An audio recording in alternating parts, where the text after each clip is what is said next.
はい、どうも皆さんこんにちは。ビーンクラフトセカンドパート22、今日も始めていきたいと思います。さあ、前回こちらネザーゲートの方を作りました。で、もう予告してあった通りね、今回はこちらのネザーゲートの方をね、また切り替え式にしていきたいと思います。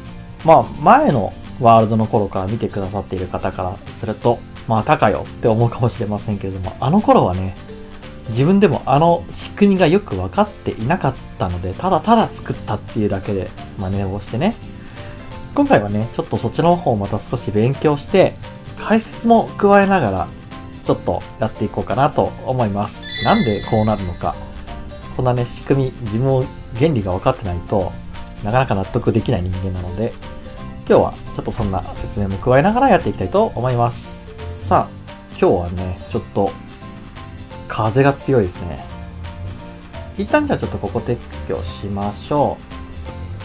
ここはね、メインの、動力室みたいになります。そのためのこの空間なのでね。で、できればここの、やっぱ後ろの方も、ちゃんと、ネザー、暗黒レンガ違うな。ネザーラック。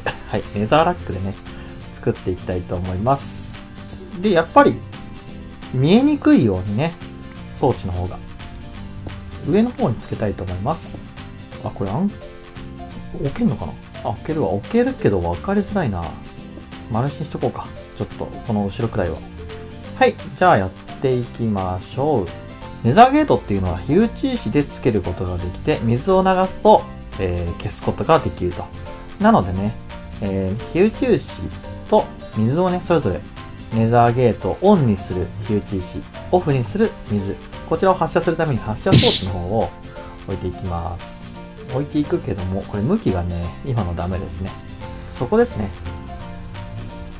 ここに、はい、この向きで、見にくいですね。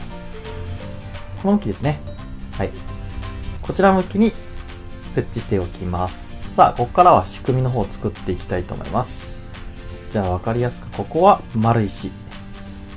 で、ちょっとここ削って、じゃあ、ちょっと一旦ここに、分かりやすく、ここ明るくして、一旦ここにレバーを置きます。この後は本当は置かないですけども、ここにね、レッドストーンを置くと、この下にある丸石、このブロックがオンになります。これをオンにすると。すると、今カチッって言ったら聞こえましたよね。この発射装置がオンになってます。なのでね、これで火打ち石をオンにすると。ここにね、こうやって火打ち石を入れておきます。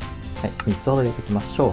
火打ち石はね、消耗品なのでね、ミスリバケツの方は1個あれば永久的に使えるんですけど、火打ち石がなくなると使えなくなってしまうので、余分に入れておきましょう。で、これがオンにするスイッチ。これだけでもネザーゲートはつきます。ただし、これ1個のスイッチで、こちらの水を切る。こっちを今度オフにしたときに、あっちの方に今度は信号を行くようにして、こいつも一瞬だけ作動させたいです。そうじゃないと水垂れ流しになるので、今度はそちらの装置を作っていきます。オンにするだけだったらね、非常に楽なんですけどもね。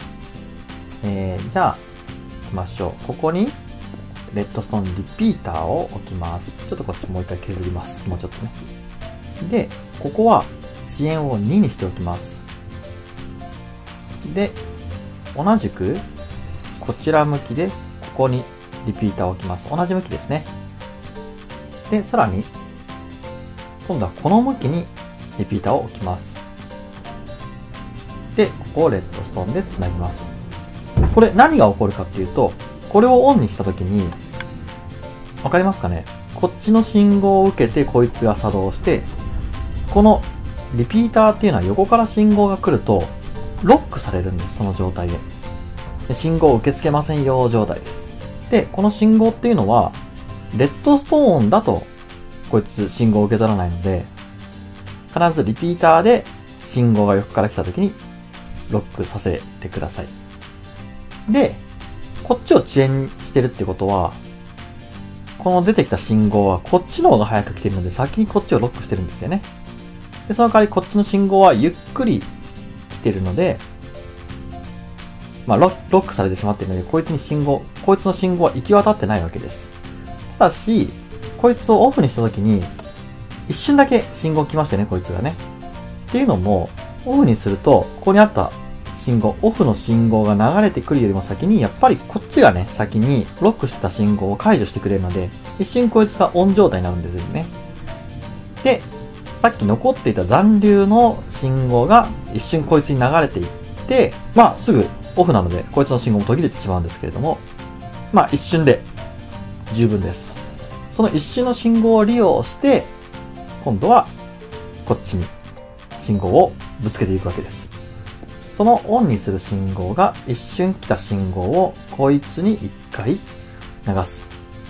そうすると、こいつが水をビシャーって流します。ただしこれだけだと水が流れっぱなしになってしまうので、これにね、もう一回信号を流さないといけません。今度はオフにするための信号ですね。で、その信号というのが、で、同時に信号来ちゃうと困るので、ここにリピーターを置いて、リピーターの遅延も、やっぱり、いや、こっちじゃなくて、ここでいいな。はい、リピーターの遅延もやっぱりね、ちょっと遅らせておきます。そうすることで、こいつのブロックも、オフ状態にすることができる。もう一回信号をね、送って、今度は水を回収するシステムです。これも一瞬の出来事です。どうせあれの信号が一瞬しか来てなくて、さらにこっちの信号が一瞬早く来ます。でも、こっちの方は遅延してあるので、若干遅れてもう一回信号がこいつに送られると。なので、水を出して水を回収する信号になります。じゃあ、実際にやってみましょう。こっちがね、出ていますが、オン状態。これで今、UHC ついた状態ですね。で、これがオフ。本当は見えるようにしとくといいんだけども、見えなきゃいけないですね。まあ見えてますよね、これが。で、ガチッ。はい、今ゲート消えております。確認してみましょう。こいつ外すと見えるよね。はい、こんな感じです。で、もう一回オンにすると、カチッと。はい、つきました。はい、じゃあ、あとは、こちらのレバーを外に持っていくだけですね。この信号を外にね、引っ張ってくればいいだけです。あとは簡単ですね。で、これがね、自分よく前は分かってなかったんですけれども、どうもハーフブロックでいけんのかな？この信号の置き方って。信号をただ上に上げるだけだったら、ハーフブロックでいけるっていう風に、PC 版だとなってました。B 版だとどうだろう。ちょっとわかんないので試してみましょう。いけんのかな？ここがいければ問題ないんだけども、あ、来てるんだね、一応。へー。じゃあ、そこもこれで。そこはもうハーフである必要はないのかな？あ、でも来てますね、ちゃんと。うん、これ違うわ。いいや、ハーフじゃなくて。うん、てか、これ、そこもいらないな。よいしょ。これいらないですね、ここ。埋めちゃいましょう。モンスター発生しても嫌なので。なので、今そこに信号があるから、一旦それ壊しいかな。一旦壊して、丸石置いて、信号つけて、あ、待ってよ。これ違うな。こっちだな。あれか、ネザーゲートにそのままダイレクトにつけちゃうか。